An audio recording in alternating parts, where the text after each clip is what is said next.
Diet এবং discipline. যদি কোনো বডিতে নিউট্রিশন ভালো থাকে, ডায়েট ডিসিপ্লিন ভালো থাকে এবং হরমোন ভালো থাকে, তাহলে কিন্তু কখনোই ডিজেনারেশন ঘটবে না।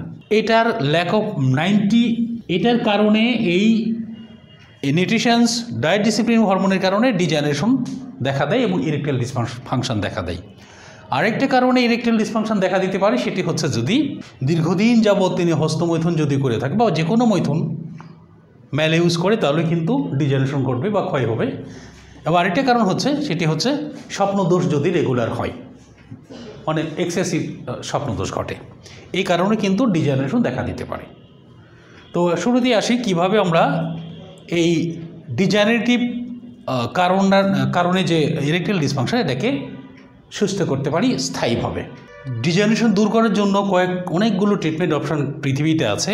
তার মধ্যে সেরা ট্রিটমেন্টগুলো আমি বলছি, সেটি হচ্ছে হরমোন রিপ্লেসমেন্ট করা। এটাকে HRT বলা হয়, হরমোন রিপ্লেসমেন্ট থেরাপি।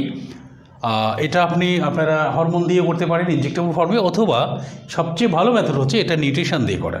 সেকেন্ড হচ্ছে নিউট্রিশন এবং এই অনেকগুলো সাপ্লিমেন্ট জাতীয় ওষুধ আসছে, এগুলোকে আপনি এটা প্রয়োগ করে সেফটিভাবে, নিরাপদভাবে আপনি ডিজেনারেশন অর্থাৎ এই ক্ষয় রোধ করতে পারবেন, এই সেলগুলো তৈরি করতে পারবেন। তাহলে এখানে এই নিউট্রিশনাল যে ব্যাকআপগুলো আছে সেটা দিতে হবে। যে